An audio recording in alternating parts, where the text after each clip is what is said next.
యేసునందు విశ్వసించినటువంటి సహోదరి సహోదరులకి జేట్ of ministries వారు అందిస్తున్నటువంటి క్రీస్తు సందేశాలు అనేటువంటి కార్యక్రమాన్ని వీక్షిస్తున్నటువంటి ప్రతి ఒక్కరికి మా యొక్క హృదయపూర్వకమైన ధన్యవాదాలు. ఇప్పుడు ఒక మధుర గీతం తర్వాత డాక్టర్ జాన్ ప్రసాద్ రావు గారు మనకు ఒక సందేశాన్ని అందించబోతారు. దయచేసి అందరూ వీక్షించాలని కోరుతున్నాం. యేసు ప్రేమ ఎంత మధురము,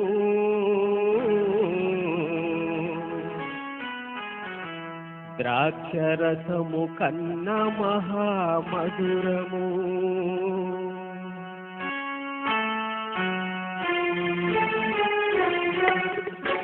యేసు ప్రేమ ఎంత మధురము,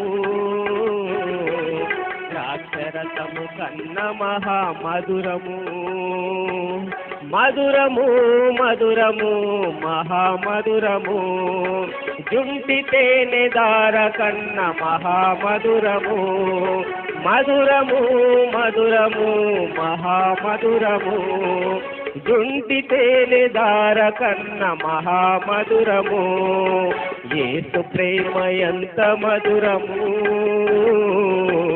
ద్రాక్షరసము కన్న మహామధురము.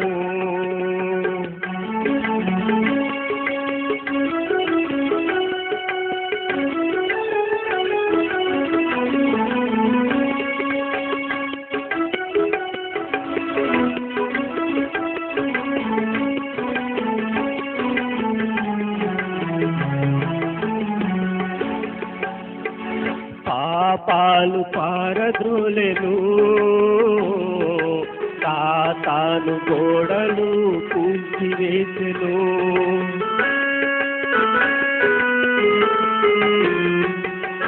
పాపాలు పారద్రోలెను, సాతాను గోడలు కూల్చివేసెను, పరిశుద్ధ రక్తమును చిందించెను, పరిశుద్ధ రక్తమును చిందించెను, నిత్య రక్షణ నాకందించెను, నిత్య రక్షణ నాకందించెను, మధురము మధురము మహామధురము, జుంటి తేనె దార కన్న మహామధురము, యేసు ప్రేమ ఎంత మధురము, ద్రాక్షరసము కన్న మహామధురము, యేసు ప్రేమ ఎంత మధురము, ద్రాక్షరసము కన్న మహామధురము.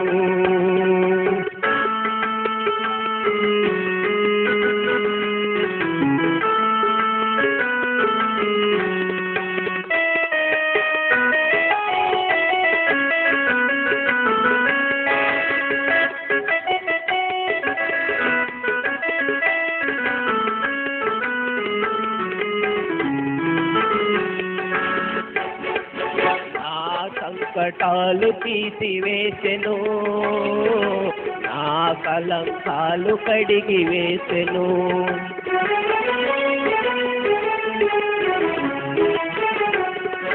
నా సంకటాలు తీసివేసెను, నా కలంకాలు కడిగి వేసెను, పరిశుద్ధ మార్గానను నడిపించెను, పరిశుద్ధ మార్గానను నడిపించెను, నిత్య జీవము నాకందించెను, నిత్య జీవము నాకందించెను, మధురము మధురము మహామధురము, జుంటి తేనె దార కన్న మహామధురము, యేసు ప్రేమ ఎంత మధురము, ద్రాక్షరసము కన్న మహామధురము, యేసు ప్రేమ ఎంత మధురము, ద్రాక్షరసము కన్న మహామధురము, ద్రాక్షరసము కన్న మహామధురము. Praise the Lord. హల్లెలూయా. ఎన్నిక లేని వాటిని ప్రభు ఎన్నిక కలిగిన వాటిగా చేయగలిగిన శక్తిమంతుడు ప్రభు. ఏలి ఆకలి కొనగా కేవలం ఎన్నిక లేని కాకిని ఎందుకని తన దాసులకి ఆహారం తీసుకొని వచ్చే విధంగా ఏర్పాటు చేసుకున్నాడు. పక్షిని ఎన్నుకున్నాడు. ఇంకొక చోట అయితే సంసోను గాడిద పచ్చి దవడ ఎముకనుతో 1000 మంది ఫిలిష్తీయులను చంపినాడు. కేవలము గాడిద పచ్చి దవడను ఎన్నుకున్నాడు అక్కడ ప్రభువు. ప్రభు అయిన యేసుక్రీస్తు యెరూషలేముకు వచ్చే ముందుగా ఎన్నిక లేని గాడిదను ఎన్నుకున్నాడు ప్రభువు. ఆయన అనుకుంటే ప్రసిద్ధమైన ఐగుప్తు దేశం నుంచి గుర్రాలు రావా, కానీ గాడిదని ఎన్నుకున్నాడు. ఎన్నిక లేని దావీదును కడసారివాడు, పశువుల కాపరిని నేను కోరుకున్నవాడు ఇతడే అని చెప్పేసి ఎన్నుకున్నాడు. పక్షులను ఎన్నుకున్నాడు, ఎన్నిక లేని వాటిని. వస్తువులను ఎన్నిక లేని దాన్ని ఎన్నుకున్నాడు. జంతువులను ఎన్నిక లేని దాన్ని ఎన్నుకున్నాడు. కానీ ఎన్నిక లేని స్థలాన్ని కూడా దేవుడు ఎన్నుకుంటాడు. నిష్ప్రయోజనమైన దాన్ని ప్రయోజనముగా మార్చగలిగిన దేవుడు. ఈ దినము నిష్ప్రయోజనమైన అనగా కాబూలు అని, కాబూలు అనగా నిష్ప్రయోజనమైన దాన్ని ప్రయోజనముగా మార్చిన అంశాన్ని ధ్యానం చేసుకుందాం. చూడండి, 1వ రాజుల గ్రంథం 9వ అధ్యాయం 14వ వచనం ఆఖరి భాగాలు చూసుకుందాం. నా సహోదరుడా నీవు నాకిచ్చిన ఈ పట్టణంలో ఏ పాటివనను? ఏ పాటిది? నేటి వరకు వాటికి కాబూల్ అని పేరు. కాబూల్ అని పేరు. ప్రార్థన చేసుకుందాం. తలలు వంచండి. కృపగల దేవా, మా పరలోకపు తండ్రి, పరిశుద్ధుడా, నీ పాదములకు స్తోత్రములు స్తోత్రములు నాయన. చదవబడిన వాక్యం ద్వారా మీరు మాతో మాట్లాడమని, వాక్యం విన్న ప్రతి బిడ్డలకు మారు మనసు ప్రసాదించమని, విశ్వాసకి బలమును చేకూర్చమని యేసు ప్రభు నామ పేరిట ఏడుకొనుచున్నాము తండ్రి. ఆమెన్. దేవుడు సొలొమోనును ఎన్నుకున్నాడు. దేవుని కృపచేత సొలొమోనుకు వివేకం గల హృదయాన్ని ఇచ్చినాడు. దావీదు దేవునికి మందిరమును కట్టించాలంటే నీ చేతులు రక్తంతో నిండున్నాయి, నీ నడుములో నుంచి పుట్టబోయే బిడ్డ మందిరాన్ని కడతాడని దేవుడు సెలవిచ్చినాడు. సొలొమోనును ఎన్నుకున్నాడు. సొలొమోను పుట్టినప్పుడు నాతాను ప్రవక్త యెదీద్యా అని పేరు పెట్టినాడు. యెదీద్యా అనగా యెహోవాకు ప్రియుడు. అలాంటి సొలొమోను దైవ జ్ఞానము చేత దేవుని చిత్తానుసారముగా దేవుని మందిరాన్ని కట్టించినాడు. ప్రైజ్ ది లార్డ్, హల్లెలూయా. దేవుని మందిరము కట్టాలంటే అందరికీ దేవుడు అవకాశం ఇయ్యాడు. దేవుని చిత్తానుసారముగానే జరగాలి.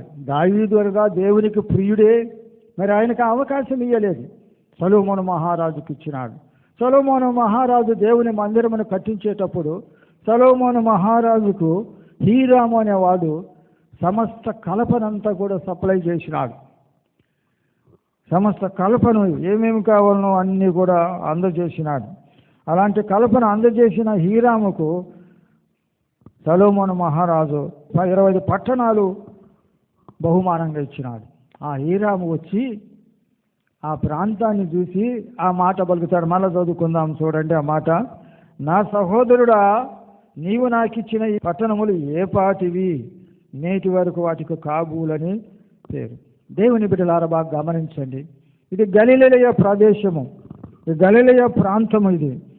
ఇది నిష్ప్రయోజనమైనది ఆ ప్రాంతము. అలాంటి ప్రాంతము దానికి కాబూలని పేరు పెట్టినాడు, నిష్ప్రయోజనమైనది అని. నిష్ప్రయోజనమైన ప్రదేశంలో ప్రభు అయిన యేసు క్రీస్తు అడుగుపెట్టితే ప్రయోజనకరముగా మారుతుంది.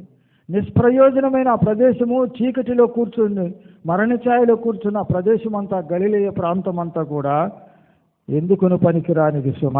అలాంటి ప్రాంతంలో ప్రభు అయిన యేసు క్రీస్తు అడుగుపెట్టినాడు. అది నప్తాలి దేశము. ఆ యొర్దానుకు అవతలి ఉన్న ఆవలి ఉన్న సముద్ర తీరమున అన్ని జనులు నివసించు గలిలయ చీకటిలో కూర్చున్న ప్రజలందరికీ కూడా ఒకనాడు గొప్ప వెలుగు ప్రకాశించు. చూడండి, మత్తయి సువార్త 4వ అధ్యాయము 16వ వచనం చూసుకుందాం. 12-16. జెబూలూను దేశమును నప్తాలి దేశమును యొర్దానుకు ఆవలున్న సముద్ర తీరమున అన్యజనులు నివసించు గలిలయ చీకటిలో కూర్చుండి ఉన్న ప్రజలను గొప్ప వెలుగు చూచిరి. చాలు, బాగా గమనించండి. కాబూలు అనగా నిష్ప్రయోజనమైన ప్రదేశం. అలాంటి ప్రదేశంలో ప్రభు అయిన యేసు క్రీస్తు తన సువార్తను ప్రకటిస్తూ గలిలయ ప్రాంతం వచ్చినాడు. ఆ ప్రాంతం అంతా మనం ఇదివరకు విన్నాం కూడా, ఏది చీకటి ప్రాంతము. చీకటిలో కూర్చున్న ఆ ప్రాంతం, మరణఛాయలో కూర్చున్నారు ఆ ప్రజలంతా కూడా. దేవుణ్ణి ఎరుగని వారు, దేవుని చిత్తానుసారముగా జీవించని వారు ప్రదేశంలో ఆ ప్రభు అయిన యేసుక్రీస్తు అడుగు పెట్టినాడు. దివ్యమైన వాక్య సందేశం అందిస్తున్నప్పుడు అనేకులు ఆయన్ని అమ్మడించినారు.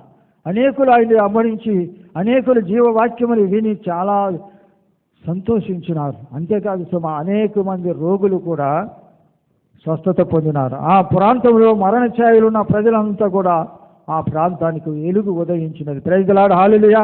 ఆ ప్రభు అడుగుపెట్టి దివ్యమైన వాక్య సందేశాన్ని అందించటంలో చూసి అందరూ దేవుని వాక్యాన్ని అంగీకరించి ఆ మరణఛాయలో కూర్చున్న ఆ ప్రజలంతా కూడా, చీకటిలో కూర్చున్న ప్రజలంతా కూడా దేవుని వెలుగు ప్రకాశించింది. ప్రైజ్ ది లార్డ్, హల్లెలూయా. చూడండి ఎలాగుందో.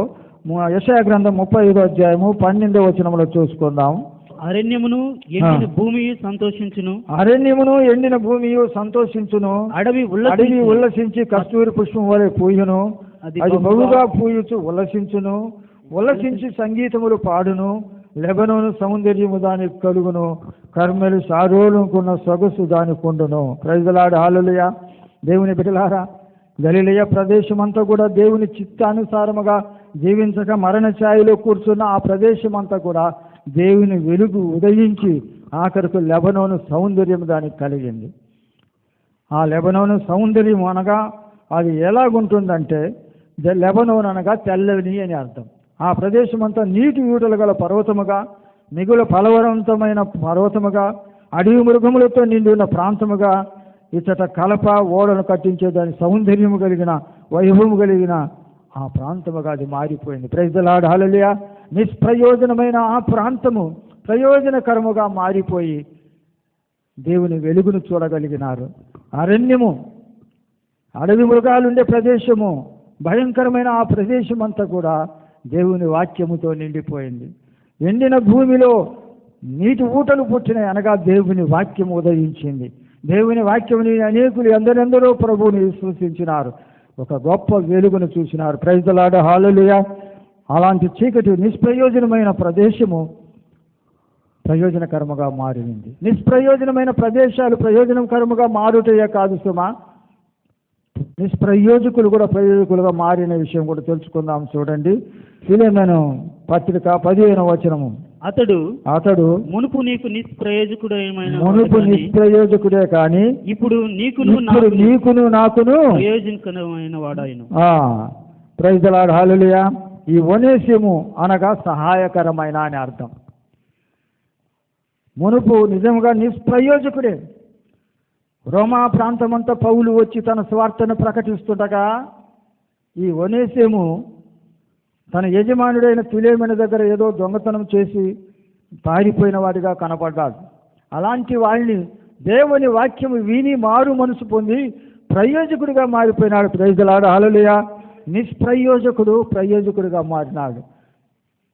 నీకును నాకును ప్రియ సహోదరుడు అనే మాట మాట్లాడినాడు. ఎందుకుని పనికిరాని ఒనేసిము సహాయకరమైన పేరు పెట్టుకొని నిస్సహాయుడైన వాడు, నిష్ప్రయోజకుడు ప్రయోజకుడుగా మారి దేవుని చిత్తానుసారముగా మారు మనసు పొంది పౌలుకును ప్రయోజకుడిగా అయినాడు, ఫిలెమోనుకు తన యజమానికి కూడా ప్రయోజకుడిగా అయినాడు. ఏది అలా మారింది? దేవుని వాక్యానుసారముగా, దేవుని చిత్తానుసారముగా. దేవుని వాక్యం ఎప్పుడైతే నిష్ప్రయోజకుల వాక్యమును విని మారు మనసు పొందుతారో, అలాంటి మారు మనసు పొందిన వారు దేవుని చిత్తానికి వ్యతిరేకంగా జీవించక దేవుని చిత్తానికి లోబడి ప్రయోజకులుగా మారుతారు. ప్రైజ్ ది లార్డ్, హల్లెలూయా.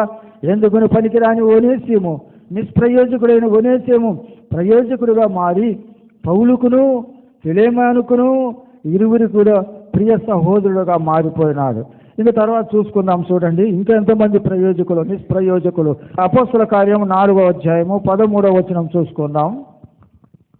వారు పేతురు యోహానుల ధైర్యం చూచినప్పుడు వారు విద్యలేని పాములను గ్రహించి ఆశ్చర్యపడి.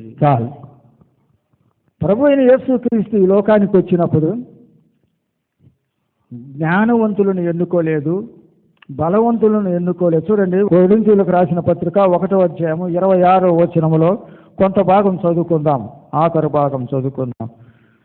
ఎన్నికైన వారిని వ్యర్థం చేయుటకు, ఎన్నిక లేని వారిని వ్యర్థము చేయుటకు, లోకములో నీచులైన వారిని తృణీకరింపబడిన వారిని ఎన్నిక లేని వారిని దేవుడు ఏర్పాటు చేసుకున్నాడు. ప్రైజ్ ది లార్డ్, హల్లెలూయా.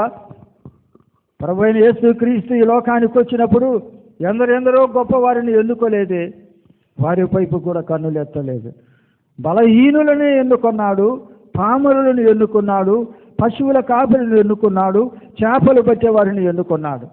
చేపలు పట్టుతూ తమ వలలు కడుక్కొనుచుండగా పిలిచిన వాక్యములో, కొందరిని వలలు బాగు చేసుకొనుచుండగా పిలిచిన వాక్యములో, దేవుని బిడ్డలారా, వారు విద్య లేని పామరులు అని వాక్యములో, విద్య లేని పామరులను ఎన్నుకొని వారిని దేవుని వాక్యములో బలవంతులుగా చేసి ఎక్కలేనంత కొండకి ఎక్కించి దేవుని యొక్క దర్శనాన్ని చూసే గొప్ప భాగ్యాన్ని, ఆయన రూపాంతరాన్ని పొందే భాగ్యాన్ని చూడటమే కాకుండా అపోస్తుల ప్రార్థన ద్వారా, వారి ప్రార్థనతో గడప పునాదులు కూడా అదిరినాయి. చనిపోయిన వారు లేపబడినారు, బలహీనులంతా కూడా బలవంతులైనారు, భయంకరమైన పుట్టుకతోనే గుడ్డివారు కూడా ఏమైనారు, స్వస్థత పొందినారు.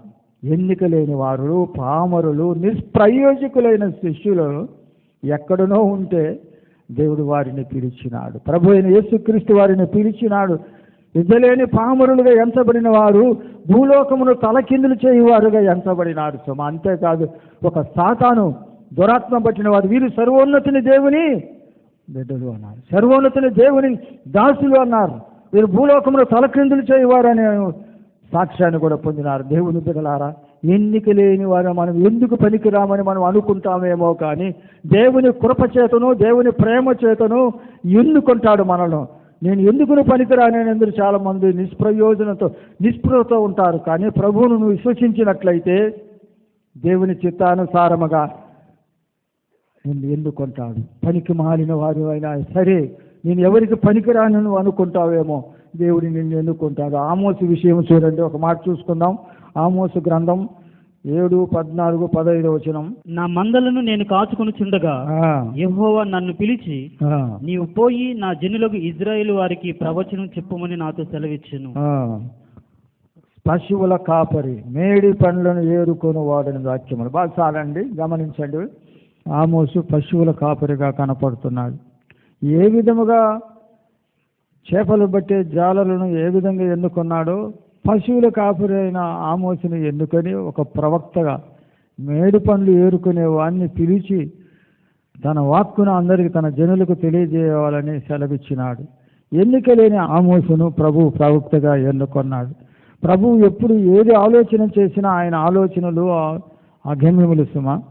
ఆ విధంగానే ఎన్నిక లేని దావీదును కూడా ప్రభు ఎన్నుకున్నాడు. చూడండి, దావీదు యెషయా కుమారుల్లో కడసారి వాడు. చాలా మటుకు మనం ఆలోచన చేస్తే కడసారి వాడు అంటే చిన్నవాడు అంటే ఒక విధంగానే అనిపిస్తుంది. పెద్దవానికి ఉన్న ఘనత, జ్యేష్ఠుడన్న ఘనత చిన్నవాళ్ళకు తక్కువనే ఉంటుంది. జ్యేష్ఠునికి జ్యేష్ఠ భాగము అనేది ఒక దేవుని వాక్యములో ఉంది. కానీ దావీదుడు కడసారిని వాడిని ఎన్నుకున్నాడు. కడసారి వాడే కాదు, పశువుల కాపరి.